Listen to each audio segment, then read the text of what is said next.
at St. Michael's Place, Pecan Street in Newport, and we're joined by three special guests, and everyone knows Jay Cox. Jay, good to see you again. Jay, we have two special guests, and I don't know if we can actually get the second one where we need to get, but please introduce our guest here. Well, we have our RN supervisor, Rhiannon, and she is with us, and we also have a special guest with us, and she's going to try to bring him up here. This is Hank, our service dog in training. Well, he's in training, all right. He's training to take a nap. Hank, you're a pretty puppy. You are pretty. That's a beautiful dog. Rhiannon, what type of dog is this? This is a standard apricot poodle. And come here, baby. He minds like he's a baby, and he minds like a baby. He's a baby. Come here, big baby. Well, how old is Hank? Hank is a grand whopping 14 months old. Is that all, really? There we go. What a He said, beautiful Mama. puppy. Yep, there we go. It's me or Hank. Sorry. That's what you All right, Rhiannon, we want to talk a little bit about you. Tell us what you do here at St. Michael's, and then we'll talk about Hank the service dog. Well, I am the RN supervisor. Okay. I'm honored to be in charge of all these residents' medical needs, their labs, their medication management, anything that they need from the nursing perspective. I'm a nationally certified med-surg nurse, but I was called to come to long-term care and take care of these people, make sure that they get everything that they would possibly need to stay in home and get the health care they require. Tell me about the calling. You mentioned it being a calling. Tell me about that. How did that come about? Well, I started out in healthcare when I was 14 years old in emergency healthcare. And I did 10 years in an ambulance, but I also became a CNA when I was 16. So long-term health care has always been in my heart, but there's a negative connotation to long-term health care in nursing. You know, people tend to have an attitude that if you can't do anything else, you go to long-term care, and that's not the case at all. Right. You have to have a heart to take care of these people, because you walk in here and you don't know anybody, and then suddenly you got 70 grandmas and 70 grandpas that have no problem telling you what you're doing right and wrong, and you've got to love them, and you got to take care of them, and you got to take care of them and know that someday they're not going to be there anymore.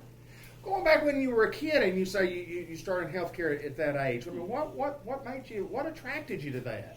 So my neighbor was a paramedic, and he wanted to groom me to be a paramedic. So he comes to my house and he said, asked my mom, can Rhiannon go on calls with me? Of course, my mom looks at me and goes, do you want to? And I'm like, yeah, I want to go on the ambulance. Why wouldn't I?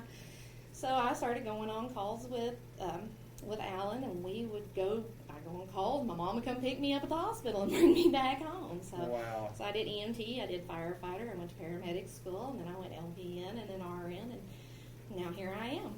Well, I know that you're on a great team here at St. Michael's Place, and tell us a little bit about Hank and what Hank does for St. Michael's Place.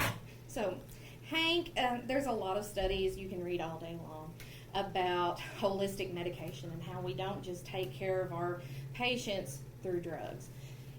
There's a pill for everything. Everybody knows that. You don't feel good, here's a yellow pill, here's a blue pill, here's a purple pill. But deep down inside, unless I'm taking care of your heart and soul, I'm not doing you any good. There you go. These folks that come to us daily, they come from their houses where they've had their dogs, their cats, their birds, their chickens and goats. If we bring them into this situation where they don't have that anymore, it's not helping them. It's not keeping them holistically head to toe healthy. Right. So what Hank does is he comes into work every day, and he's only been coming with me a couple of weeks. He gets up excited every morning to come to work. He brings me his harness, and he's ready to go. Oh, wow. He hits the door with me, and he goes and sees all his favorite residents, checks on them, makes sure they're good to go. And then he has breakfast and a nap because we work with Jay. But That's right. but and then morning meeting and all that. But he brings that happiness to him. Yeah. The hardest thing about long-term care is keeping life in the house. Yes. It's so easy, so especially like I said, our residents they pass on, and it's easy for death and sadness to get in the house. And what Hank does is keeps that happiness and liveliness in the house.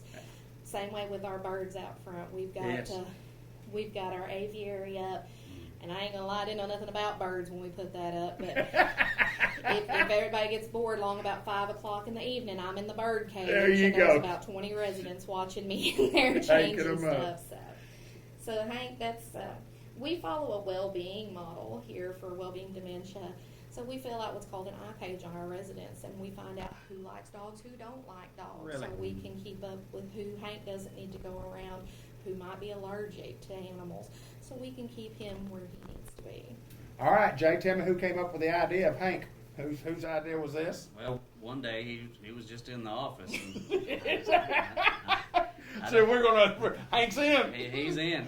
You know, we always talk about the team and joining the team, and what a great team member that Hank has become for St. Michael's Place. He don't talk back like Rhiannon does. We got hired under the same circumstances. Did One day you? I just showed up. That's exactly right. He's got my vote, you know. There you go. He is a good addition to the team, and watching him, he does bring life, you know. He actually is a good stress reliever, you know. When I'm sitting in my office working, and I see him bounce by the office, you know. It grabs my attention. I'll get up from the desk and watch him a little bit, you know, and watching the smiles on the resident's face and seeing them just, you know, reach out and pet on him a little bit, you know. And I think he helps us just about as much as he helps the residents. So he is a lot of fun, and me and the maintenance supervisor, we call him a few other names just to see if he'll respond to it. It's kind of an inside joke, Right. but Hank's a lot of fun, and we like having him around. So. You know, there's nothing like it, and you know, we deal with elderly patients here, and some that are not elderly, but there's something about animals with kids and animals with the elderly. I mean, there's just something about it. You talked about that connection and the holistic being of it's just awesome. I think what a great idea, and there's no doubt it's just another little thing that makes a big thing at St. Michael's Place. Talk a little bit about that, just St. Michael's in general. Well, it's just, you know, one of the things we try to do, just to, like she said, just to bring life to it. You know, one day next week we're going fishing out to Lockwood Park here in town, and you know, trying to just to continue life as the norm. You know, is trying to find creative ways to do that, and instead of just, you know, the same day-to-day activities, and it can become a challenge to be creative, to keep coming up with new ideas and things, and of course, you know, with a dog, you never know what he's going to do, you know. Absolutely. And it's kind of like kids, you know, you never know what kids are going to do. Well, dogs are the same way, so every day is a new day with him, and so, but you know, at St. Michael's, we just try to come up with new things and new ways, researching new ideas, just trying to make each day a better day, you know.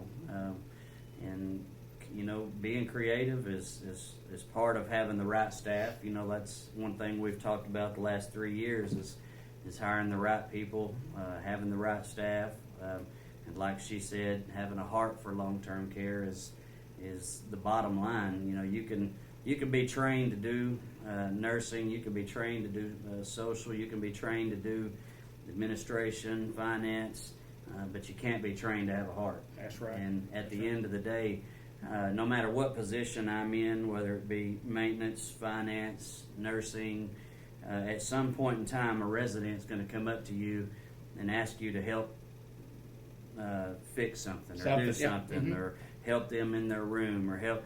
And at some point in time, no matter what area of your training, you're going to have to step aside your training and go help a resident do something that's out of the ordinary, and that's where the heart comes in. You know, at some point in time, you're going to step aside your field of expertise, and you're going to grab a hand and go help do something that's not your area of training, and that's where the heart comes in.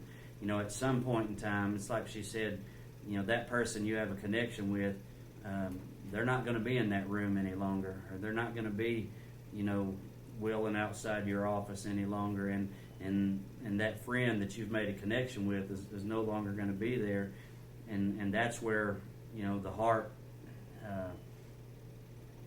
you know, having the heart for this place is going to come into play. And so no matter what I'm trained to do, if my heart's not in it, you know, that's what makes the difference. So, you know, I can be the best, you know, person in social or nursing or the best cook in town, but if my heart's not in it, at some point in time, that resident's going to ask me, to help them do something. Sure. And if I can't connect with these residents here, and that's where all of us as a team, has to be willing to step outside of my role and be willing to see that resident as a person.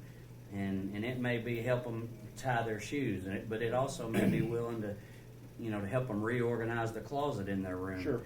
To where, that may not be the cook's job, but if you're the person they see and they ask you to do it, then It becomes your job. It becomes your job at that Absolutely. moment, Absolutely. I mean, unless it's something that regulation says you can't do, but you still have to be willing to go and find the we all have to be willing at any time to go beyond our scope of practice to find the person that can do it, and that's where the heart comes in. You don't just say, well, I can't do it and go Right. on. Right. That's where the heart comes in. So. Well, there's no doubt that y'all, again, have assembled a great team, and I want to end with this. And Rhiannon, we thank you so much. Great expertise in your field, I can tell.